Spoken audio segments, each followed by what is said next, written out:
Welcome to another edition of Len's Burning Bush. I am Len Harvey. Before I bring on my guest for the week, I want to talk about what's really burning my bush. So airlines, of course, want to carry as many people as they can these days, especially with COVID. They lost some money. They want to get back to this. But when they ask you to fill out their latest survey, I want you to watch the movie Network and basically say you're as mad as hell and you're not going to take it anymore. So I was on a flight recently on Delta Airlines from Las Vegas home on the red eye. And of course, it was my own fault. I booked coach, and I was further in the back, again, my own fault. But I did get an aisle seat, which I was looking forward to, and I figured I would sleep a little bit on the plane. Now, I do realize that leg room has been an issue for many years, but now I think it's time to rebuild the entire cabin of these aircraft. This particular 737 had 3 seats to the left, 3 seats to the right, and barely enough room for, if you remember the movie Rudy, he was 5'0" 100 and he could barely fit through there to casually walk up and down the aisle. There was room for maybe 1 leg, but certainly not 2. So every time someone walked back to the bathroom, they would hit me, despite the fact that I wasn't even in the aisle. I even asked the flight attendants when I got off the plane, how could you guys even stand this? How could you walk through this? And they said, try doing it going down with a card. So what the heck has happened? So I decided to do some research. And like I had said earlier, less legroom is now the industry norm. So in the early 2000s, rows in economy used to be 34 inches, right? To maybe 35 apart.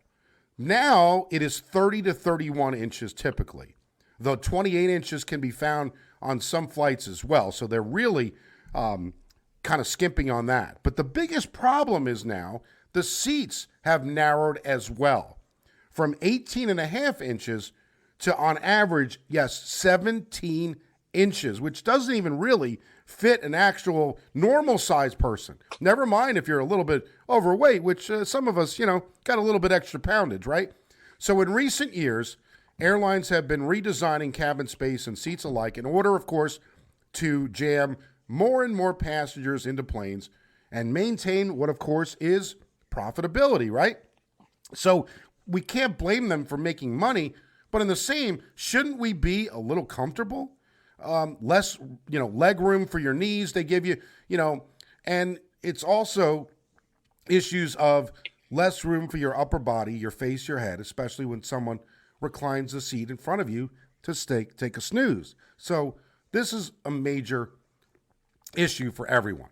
So, excuse me, but U.S. airlines have increased the average seat count in their single aisle multi-class configuration from 135 to 130 rather in 1995 to 142 today. So they're trying to fit more people in there. Now this was a 4-hour flight and something really needs to give. Shouldn't we be a little bit comfortable? I mean, heck, there's more room in my Subaru Outback. And the other thing I can't understand is they typically will make an announcement that it's completely full flight and you'll need to check bags in order to accommodate. This is a pain in the neck for the flight service crew. This is a pain in the neck for the people. Can't you just put it in the price of the ticket and let you check the bag from the beginning so we don't have to go through that? It seems like the flight crew has enough to do already. So if you want to fly an airline that apparently has a little bit more leg room, they say that JetBlue has a seat pitch of 32 to 33 inches, and that is the measurement of space between one point on an aircraft passenger seat to the same point in the seat in front of it. So again, this is what we have come up with, but this is just ridiculous. Can we at least ask these airlines to stop trying to cram 10 pounds of crap in a 5-pound bag? I think we can ask to be better. It feels worse than a Greyhound bus in the sky, and I really feel bad because the Greyhound bus is a lot more comfortable. So that's kind of where we are. So I guess what we need to do is pay more money for first class. But really, first class is what coach used to be. So now it just makes me crazy. Watch the older movies and see how much room used to be in the aisle before. With that being said, it's time to bring on my guest for the week. He is making his second appearance. He last appeared last July in an episode. It's summer. It's supposed to be hot. He's a man who I broadcasted many games with for Fairleigh Dickinson University. Please welcome my friend David Smith to Len's Burning Bush. And David, I mean, you fly. I know you've traveled a lot, and maybe with COVID, not as much as you used to. But my goodness, can we get a little space? Thank you, Len, and good morning. It's great to be back with you. And I just so related to your rant this morning because I was thinking as you were saying it, you were at least on Delta Airlines, which I fly a lot, as you mentioned. But have you ever flown any of those discount carriers where the seats don't even recline? And the pitch, as you said, is maybe on those, the 28-inch. Those are absolutely unbearable to fly. So I was thinking, hey, at least you were on Delta, which is the better airline. I mean, 3 seats to the left, 3 to the right, and I kid you not, there wasn't room for an actual person to walk down the aisle comfortably. You have to walk sideways yes. going down, and then I don't know if you experience this, but then the people coming on dragging their bags down the aisle, bumping you as they're trying to put it in the overhead. Which, by the way, you see some of the bags people try to cram into those overheads. But again, can we just put the bag like you go on a Greyhound bus? And they put the luggage underneath, right? You have luggage. I mean, I'm not going on a Greyhound bus anytime soon, David. Trust me. But my point is, why can't they just say, you know what? We're adding $25 to the ticket price, and it includes all bags and whatever. You can check your bag. So no, you don't need to put stuff in the overhead anymore. If you want to put a carry-on, that's fine. But these people bring these full luggage. The whole thing, their whole life is in this bag. They're walking down, they're hitting people. But the biggest thing is you got these poor flight crew on the loudspeaker for 30 minutes before the flight, maybe 40 minutes, and they can't get volunteers. And then finally they do, and it takes forever. You wind up getting off late on the flight. Just put it in the price of the ticket and let people check the bag. Am I wrong? You're not wrong. And if you think about what those flight crew go through, I mean, you can't look at the news any day and not see that they're being assaulted these days. They're being harassed. It's just got to be a brutal job right now to be on a flight crew where you're dealing with overcrowded planes. You're dealing with, you said, the luggage, the overhead, and then people not wanting to wear their masks while they're on the plane. It's got to be a horrible job right now to be a flight attendant. The other thing on this particular flight, which I found very interesting, they made an announcement and said, because this was a sleep flight. Like, when you go to Vegas, you do the red eye, you do the sleep flight, right? So what Absolutely. They made a comment, they said, you could make sure you have your jacket or your sweatshirt or something because we don't have any blankets. And they made a comment, no blankets because of COVID. So here's what I don't understand, David. You have 200 of your closest friends next to you, but yet you can't get a blanket, right? Is that, I mean, what is going on with the world? I don't know. Some of those blankets, Len, I don't know that even pre-COVID, you'd want those touching your skin. Some of those look like they've never been cleaned. I know. So you might be better off without a blanket. No, true, but they have the ones that they have in the package that it's the first day to open, but I just don't, the logic that they use. And then they have the nerve to say, well, I hope everybody had a great flight, and please make sure that you give us a good survey. And it's like, you know what? Give me some room. I'll give you a survey. Give me a little bit of room. So I have vowed, and I don't know how long this is going to take, but I have vowed that I will never, ever, as of whatever, I am not flying coach anymore, ever again, because I just don't understand how they could pack you in that way. And I'm not saying I'm a little overweight. I know that. I used to be, when I like pictures like the Jerry Seinfeld reference, when I used to be a 32-inch waist. But, I'm 5'10". I'm not huge. But I have friends that are like over 6 feet. I can't imagine them even wanting to get on a flight anymore. Yeah, it's one thing that you documented how they've really just crammed in more seats on the same size airplane. And that's got to come from somewhere, and it comes from your comfort. Yeah. And So, David, Good luck. Good luck with that first class, Len. I Have you know, looked at I the know. price? Have you looked at the price of first class tickets? Yes, I did. But see, here's the thing. I look at first class now, and it's not even that big of a deal anymore. It used to be like, they would, this the episode with Seinfeld where they had the ice cream and they sit there and have the cooked meal and whatever. Now they, you just basically can get a drink. I think is how they do it. But I don't know, David. I mean, this is an idea that I came up with, and let's do this. Let's come up. Let's see if we can get some investors. I want to call it Comfort Air. Okay. Comfort Air. I want to put Barca loungers, and I want to put it like maybe have like normally you would have 200. Let's cut it down to maybe 80 at most. Get a bigger plane like a 737 or whatever. It was really a 736 and a half, the one I was on, but that's another story. But get something that you have Barca loungers, comfort, because even if what I don't understand with airlines, I've never understood this. It's like you go to a baseball stadium, right? And I've talked with people about this. You go buy a ticket, you buy it the day of the game, you buy it a week before, you buy it 6 months before. It's the same price if you buy it within that section, right? Mm-hmm. So why is an aircraft any different?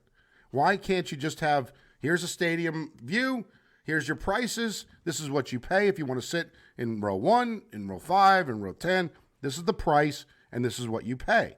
But because they know how much money they need to make, right? I don't need to tell them, you've got a flight, and let's say you've got 200 people, and they're all paying 300, you're making 60,000, your costs are 20, you made 40 grand on that flight, right?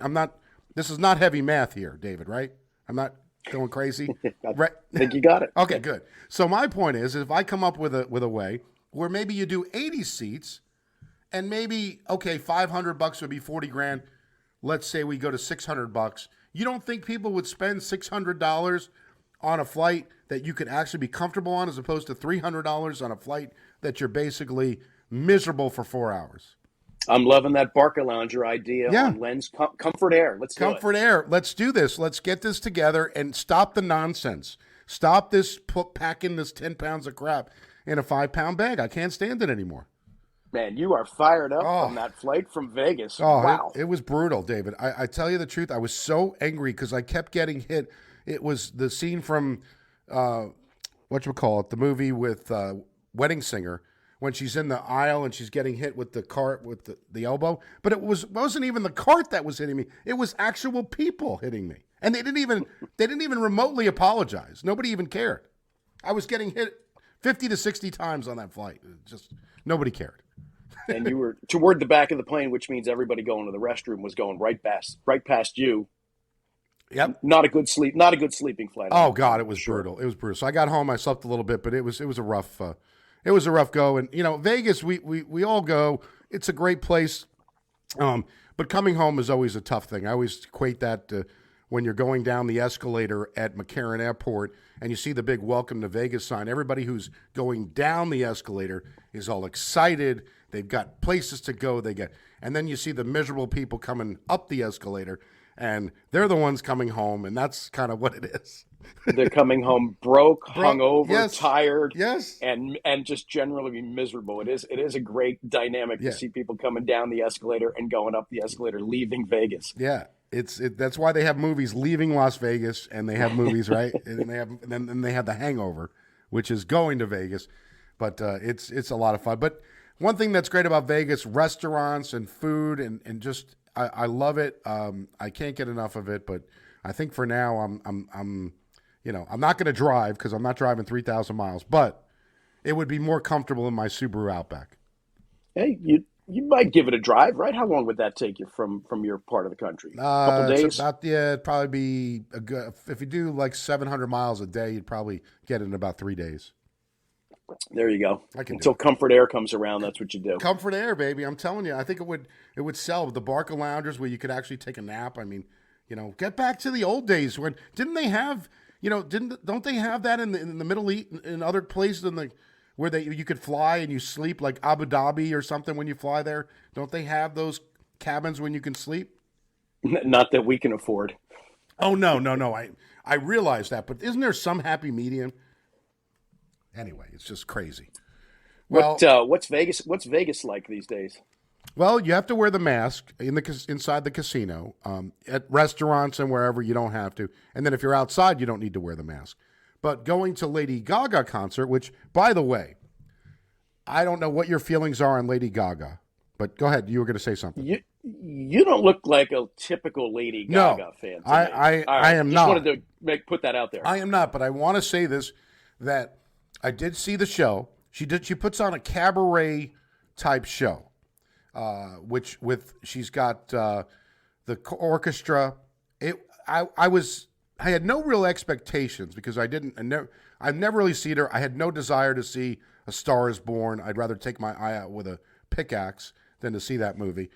So I had no desire to see that. I know she was good in it. Everybody told me how good she was. And she did Super Bowl halftime and, she was okay. I mean, I know she's talented. Let's put it that way. So I get there and I'm like thinking to myself going, well, worst case scenario, I get a good nap, right? At the concert, I get a good nap if I don't like it, right? So anyway, I was impressed. She was so good. So if you've ever seen Liza Minnelli do a cabaret show, well, I've never did either, but that's the kind of analogy that I'll use is that she's Liza Minnelli without the cocaine. That's kind of There you go. Okay. and she was terrific. She really did a nice job. She was she was humorous. She spoke during the show and she talked to the audience and she did her song. She finished up with New York, New York, which was great. She did a little Tony Bennett stuff, obviously, because she works with Tony on some things. She did "Luck Be a Lady Tonight," and she did her songs, but in a different way. She did like Poker Face, and she did Bad Romance, but she did it in a jazz, because that's what she loved growing up. She loved jazz, so it's fantastic show. But at the Lady Gaga show, you had to show. Getting back to the reason you asked me, I went kind of a roundabout way, but you had to have the vaccine card actually shown to go into Lady Gaga, and then you had to wear the masks as well while you were at the show. Now you've got Lady Gaga on all your playlists. I'm sure. I actually probably had some on there already because I did that when the kids liked it. I always would download it on the playlist so I'd have it. But yes, I always had the Bad Romance and Poker Face and Paparazzi. Yeah. There you go. You know who? Do you know who this is? Right? Are we good here? Do you know who it is? All right. Dave's like, Lady Gaga. Why are we talking about Lady Gaga? I didn't see you, but I bet it was a great show. I can imagine she puts on a fantastic show, and you're not going to get a nap even if you don't like it because it's probably pulsating off the walls. Yeah, it was fantastic. Great show. I'm happy that we went. I would never have thought that I would have gone, but it was fantastic, and it's just one of those things. Now, in Vegas, one of the things that it's really cool is I talked about this on a couple of episodes. You go to those shops and you go to the Rolex store and all these places, and they have these expensive, ridiculous watches where you look and they tell you it's $77,000 for a watch. And I'm like, does that come with 2 bedrooms and a bath? Because that's kind of, my theory. But I just saw something and I wanted to bring this up with you. What would you think would be a price that you would pay for a watch? I mean, 500 maybe, 350, right? Tops. I mean, yeah, not more than that. And that's what I am. I've got an Apple Watch which maybe was 300, I guess 325 or something. I don't remember but I had a watch before that was like $100 or $150. Anyway, Drake. Do you know Drake, the rapper? He's from Canada. You've heard of? Yeah. I don't know him. I don't know of him. But apparently he turned 35, and God bless him. I have T-shirts older than him. But he turned 35, and he decided that he wanted to mark the occasion with buying an exclusive watch with only one of its kind, apparently. And guess how much he paid for this watch? Give me a $2 million. $2 million. Good try, because originally, when the watch came out, it was released at $2.8 million. But $5.5 million he spent on a watch. Now, he's doing it for what he calls an investment because it's an ultra rare, one of one Richard Mille, which the iconic watch designer dropped in 2019. It's got some diamonds. And He apparently said that the rapper went to New York City's Diamond District, Kings, Pristine Jewelers, and talked about securing this particular piece. But $5.5 million. I hope it tells good time for him. Well, I would think if it doesn't, that's a That's the problem. so it's just. I wonder if he has to wind it, like the old watches where you'd have to wind them. Well, I would. Oh God, that would be exhausting. Paying that kind of money. I don't think so. I think it basically takes the by your pulse. It probably does it. There are some watches that actually charge while you're wearing them. Wow. Yeah. So as you go into those stores, you find these things out, David, when you socialize with Louis Vuitton and all these other places. I always wonder when I'm walking through those places in Vegas and other where the shops where they have those $80,000 watches. How many of those do you think they sell? Right? I mean, who goes to Vegas and says, I'm going to buy that $80,000 watch? Well, one thing that Vegas gets that you got to think about is they're getting celebrities who have FU money. When you have FU money, 80,000 is like a couple of hundred to you and I. There you go. Like if a Mark Cuban goes to Vegas, you think he worries about $80,000? That's like walking around with pocket change, isn't it? Yeah. It's kind of interesting. But yeah, I would agree with you. I don't know how many they're going to sell, but I made a joke that I looked at a motorcycle jacket at Louis Vuitton and it was $10,000 for this jacket. I tried it on and I told them I'd give them $3 for it. They didn't go for that. They don't like the 70%. I said I would have used the coupon if I could, but it's Louis Vuitton, But anyway, it's not like the Kohl's coupons that come every week in the mail. No. I'm not getting a Kohl's coupon or for Louis Vuitton, but I did go back there and the jacket's down to $9,300. I was very impressed that they dropped it. Did it fit? Did it look good on you? It does look good. Everybody doesn't like it though. My Susan didn't like it. A couple of people didn't like the way it looked, and I'm like, I liked it. I thought it was great, but again, it's hard to spend $10,000 on a motorcycle jacket when you only spent $11,000 for the actual bike on itself. The motorcycle. Yes. So that's. I'm surprised they even let you try it on. Well, you walk in the place and they're like, "Nah, get out of here. You're not spending. You're not on this jacket." Well, I guess they have to do it now. They can't discriminate, but they should have kicked me the hell out with There's no way I'm getting this jacket. It's kind of crazy. So. Come on, buddy. Move on. The Kohl's is down the road. Absolutely.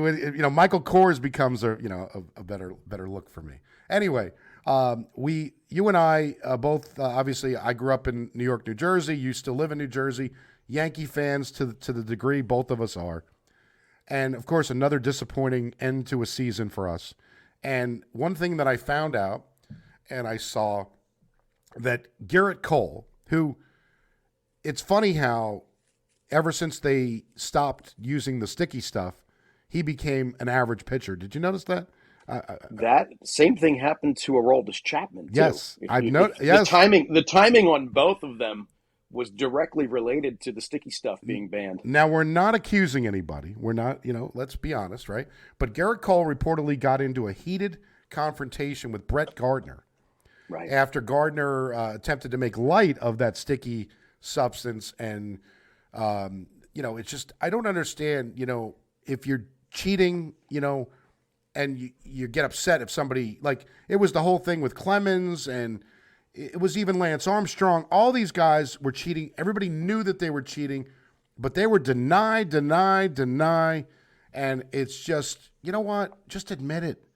You did it. It's okay. Move on. The lying is worse than the actual offense. Yeah, I saw that this week, and Gardy's been the mainstay in that clubhouse. He's the only guy that's got a World Series ring, from the Yankees, and he's been the clubhouse guy, and apparently that didn't go over too well with Cole. And I just find the timing, interesting that Cole and Chapman and a lot of those pitchers this year really had a hard time once they had to, jettison the sticky stuff. I would have been happy if he got out of the damn third inning of a postseason game. I mean, come on, really? I mean, you're spending. It shouldn't even have come to that. No. It shouldn't even have come to that one game playoff. No. They should have never even been in that position. It was a tough year to watch the Yankees. They would be, such a roller coaster. They'd win a bunch in a row, then they'd lose a bunch in a row, and it just got really hard to watch them. I would agree. I think it's awful that they spend all this money on players and. are these guys like, you look at it, Gary Sanchez, they seem to be in love with all the time. He is what he is. Like, I always listen to Michael Kay, you are what your back of your baseball card says at some point, right? I mean, it's not going to be any better. And could it be that Torres, he can't play either? I mean, what's the deal? He couldn't play shortstop, but now he's playing second base. And I'd rather have DJ LeMahieu play anyway. Like, what's the deal? Yeah. So I think I took Steven, my son, to Yankee Stadium and Citi Field. I always call it Shea still. And we went at the end of July, early August. And so we saw the Mets and the Reds on a Sunday, and the Reds beat the Mets. And then we went to Yankee Stadium, and they were playing the damn Orioles, and they got like 2 hits when Steven and I went, and they lost. And then the next day, we get off the plane, and we're landing in Cincinnati, and we listen to the radio, and they're up 9-0 the next day. It's like, couldn't you have at least given us something? My son wanted to see some home runs. We were seeing it from the other team. There was 3 or 4 home runs. So it's just, you're right. It was a very tough year to watch it. I get the MLB package on the app, and I watch the games on the TV, and it's just brutal. That's a pretty cool trip to take with your son, though, to come to New York and see the Mets one day, and then the next day see the Yankees. And every once in a while they'll have where the Mets and the Yankees both play on the same day. It's very rare when they both have a home game, and like you can catch an afternoon game at one stadium, then take the subway and catch an evening game at the other. It's always been something I've wanted to try, just haven't gotten to it yet. Yeah, he loved it. I mean, we went, we took we stayed in Manhattan. And then we went and did the train. Actually, we did the Bronx Zoo first, and then went from the zoo to the game. And then we did the Mets game. We took the 7 train, and it was right there. And we had a great time. I mean, it was awesome going back to what I used to do. Kind of do that. Now you have to get in a car everywhere you go. So it's kind of You used to be in the city every day, right? Yep. You used to be in New York every day. Every day. I showed him where it was hard to find a lot of the places because obviously that was 20-something years ago for the most part. So it's crazy. But, New York's a little bit different. But we had a great time. Staying in Manhattan is a great thing. You get good restaurants. We walked around where our hotel was near Times Square, and they had this Italian place was great. The food is that's the one thing. You pay that tax to live in the area, right? To have that great food and, all that stuff. Yeah, you don't have to deal with chain restaurants for all of your meals when you come to New York. You can really get some good food. It's like the scene from Goodfellas. When they put ketchup on spaghetti. It's like people love the Olive Garden. Nothing against it, but my God, when you go to a good Italian place, you're like Olive Garden is like a cafe compared to. I mean, I don't care how much endless salad or breadsticks or whatever they're giving you. There you go. When you have to, I always like to say. Like these pizza places too, they always go, let's make this, barbecue chicken something burrito pizza, right? I'm thinking to myself going, you and I would just want a slice. Give me a regular slice. I don't need maybe pepperoni, maybe a little green pepper, but I don't need, barbecue ranch, whatever. When you have to do that, when you have to sell wings and all this other stuff at your pizza place, you're masking the fact that your pizza is not that good. What's your take on pineapple on pizza? Oh, so it's a big no. There's a meme. I don't know if you've seen it, but it basically says what you do with pineapple on what do you do when you see pineapple on your pizza? You basically just take it, throw it in the garbage, and move on. That would ruin the whole pie, though. Exactly. Yeah, not a fan. But people like it. They like the Hawaiian pizza, and they like it. Again, one thing about pizza, and this is kind of the example I like to use about the new Soprano movie. I don't know if you've seen it yet. All right, no. I'll give you my analogy of it. It's kind of like pizza. So here's the thing: we all love pizza in any kind, in any form. You'll eat it regardless, right? You'll eat frozen pizza. You'll even eat it if there's pineapple on it. If you throw out the pineapple, but my point is the Soprano movie, everybody was ditching it, going, oh, it's terrible. And my analogy is, no, it's not. It's a mob movie. We love this stuff. It's kind of like eating, little Papa John's pizza, which it's okay. right? Still pretty good. Still tastes all right. It's not going to be like, you know, best North Jersey pie, but still it was good enough. And that's the kind of thing where I get through it because I'm like, I still love pizza. So I love the mob movies, and I loved the Many Saints of Newark that way because it was a night to see something different. And everybody always like, I think there was Michael Francis, who is the mob guy, who basically said he was, horrible movie. It was embarrassing to Italians. It was like there was a lot of harsh comments being made. But I think that by having that movie, they were looking to make a prequel series, which we'll probably get in the next couple of months. They haven't seen the movie yet. Definitely want to. You remember when Sopranos was on, and of course it was all filmed here in North Jersey, and it was just so much fun. I remember just Sunday nights. You set your DVR because you didn't want to miss the start of Sopranos, but you'd look around and you'd see familiar landmarks where they'd filmed it, or places where you'd been, restaurants, and it was just such a great show and ran all those years, and I really. Now, every once in a while, you'll see them on the reruns and just realize how good that show really was. I'm actually rewatching it now. I'm up to season 4 again. I'm doing it for the third time. So I watched it, obviously, when it was on. I rewatched it several years after. And now I'm watching it again because of the Many Saints of Newark. And I'll tell you, fantastic show. I mean, you see a lot of things. There is a little bit of overacting. I look back at it going, Artie Bucco does a little bit overacting. I mean, just a little bit. And even Paulie's great. But the funniest episode was the Pine Barrens episode when he goes, but try it with the relish. They're eating the ketchup packets in the car.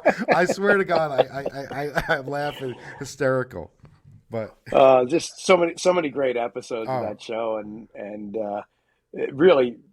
I can't wait to see the prequel. Then, if you give it 2 thumbs up, and I know you said it wasn't great. No, it's like pizza. It's like pizza, and you'll like it. It gets you involved, and it gets you to the point where, oh, okay, now I think I know where it's going to start. The prequel, and you've got an idea. They focus in on Dickie Moltisanti a little bit, but the fact that they put James Gandolfini's son in it led me to believe that they're not going to just a one-time event.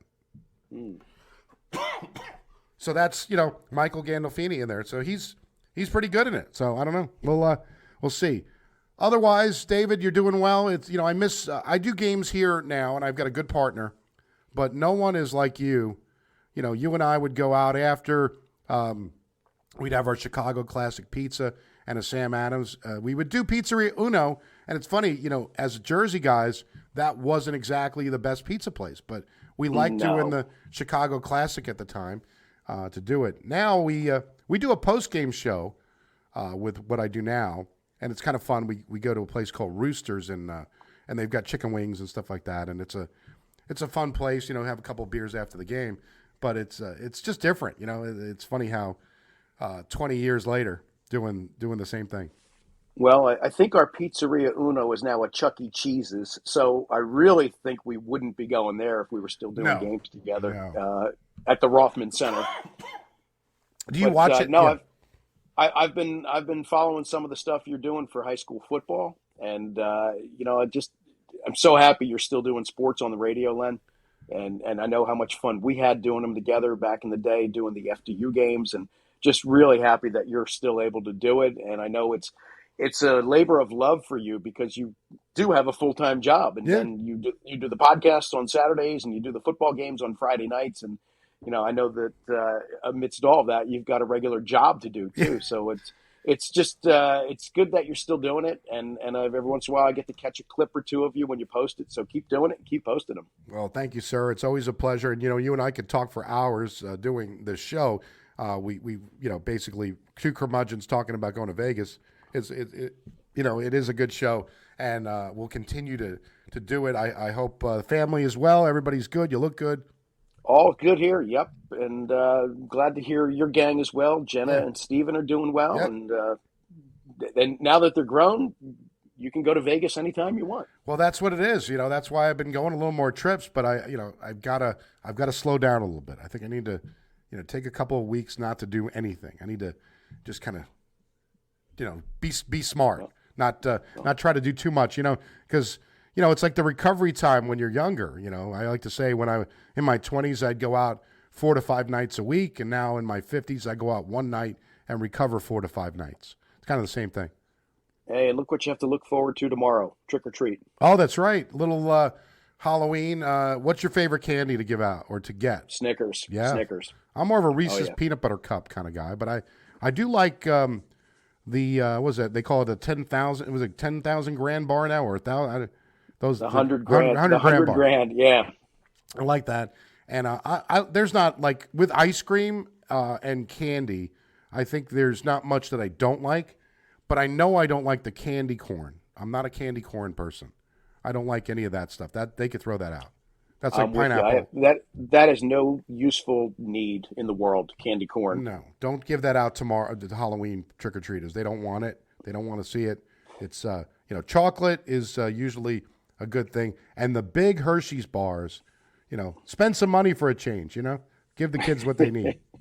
Not the fun size. What's fun about the fun size? Fun size is like that's not fun. That's not fun. It's crazy. But anyway, you can like Lens Burning Bush on Facebook at Lens Burning Bush and follow at Lens Burning Bush on Twitter. Now on Facebook now, I think you can actually listen to the podcast. So if you go to at Lens Burning Bush and you look for podcasts, you can actually see all the episodes on the Facebook page as well. So that's new. YouTube channel, I've been loading these episodes on YouTube at Len Harvey, Lenny L1015. You can listen on iTunes, Spotify, Google Play, Podbean, iHeartRadio, TuneIn. You can ask Alexa to play Lens Burning Bush, but make sure you say Lens Burning Bush Podcast, because I don't know what comes up if you don't.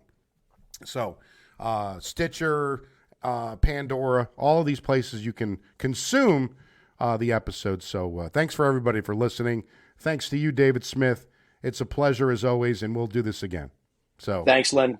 Great seeing you again. Thanks for having me back. Oh, it was a pleasure. Thanks, David Smith. I'm Len Harvey, back with another episode of Lens Burning Bush next week. So long.